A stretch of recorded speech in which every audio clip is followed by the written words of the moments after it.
Boa noite. Hoje estamos aqui para falar sobre termometria, mais especificamente sobre temperatura, essa grandeza que acreditamos dominar. A temperatura é uma grandeza que nos permite a comparação entre os estados térmicos dos sistemas e é um valor associado ao estado de movimento ou agitação das partículas. Por exemplo, em um balão de balonismo, o ar do interior do balão é aquecido acelerando as partículas e fazendo com que elas ocupem mais espaço, tornando o ar menos denso. Ou uma barra de metal, que quando é aquecido aumenta de tamanho. Ou também um líquido, que quando aquecido ele tende a aumentar o volume. E são essas propriedades em relação à temperatura que tornam possível a criação de equipamentos ou instrumentos para a gente poder fazer a quantificação da temperatura, seja mais preciso ou menos preciso, mas eles vão nos dar alguns valores aproximados, porque a gente já aprendeu que nada tem um valor exato. E o corpo utilizado para observar essa variação de temperatura vai ser chamado de termômetro. O termômetro mais comum é o termômetro de mercúrio. Este contém o metal, na forma líquida, a temperatura ambiente, num reservatório inferior chamado bulbo. À medida que a temperatura sobe, este líquido se expande, e então ele passa através de uma fina haste de vidro chamada capilar. A leitura da temperatura é realizada, então, lendo as graduações desenhadas no termômetro, através de uma escala termométrica. Para lermos a temperatura, foram criadas escalas numéricas, chamadas escalas termométricas, que possuem valores arbitrários. Isso significa que em um mesmo estado térmico pode ser representado por diferentes valores em diferentes escalas. Pela simplicidade, utilizam-se dois valores fixos de referência.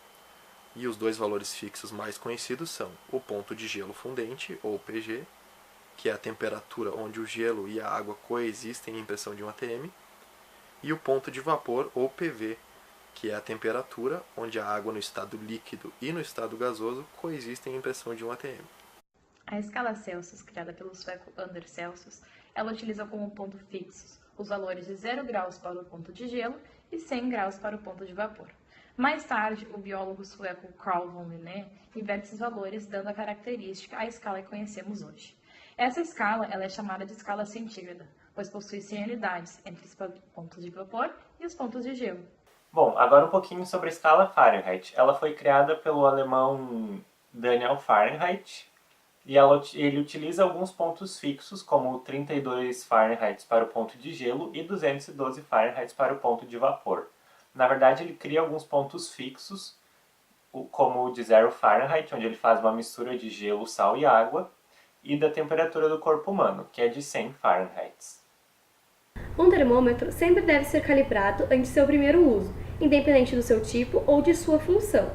Além disso, são vários os fatores que podem afetar a precisão deste termômetro, como, por exemplo, derrubá-lo no chão, utilizá-lo para medir temperaturas muito altas ou muito baixas, e também simplesmente se eles forem utilizados muito frequentemente ou deixados numa gaveta sem uso.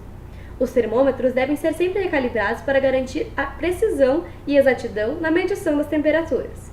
E você mesmo pode fazer a recalibração interna deste termômetro, através do ponto de gelo, PG, ou ponto de vapor, PV. Obrigada pela atenção, boa noite!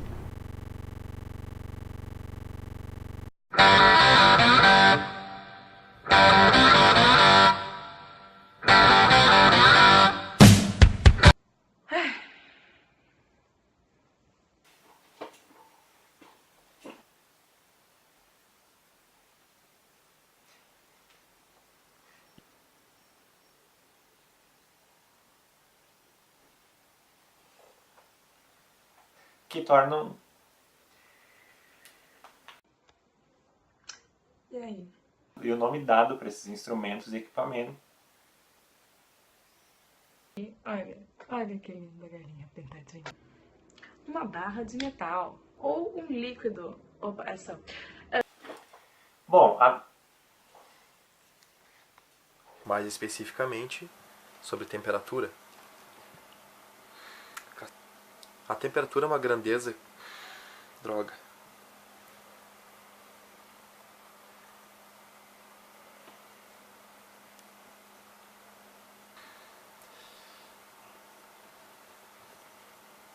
Boa noite.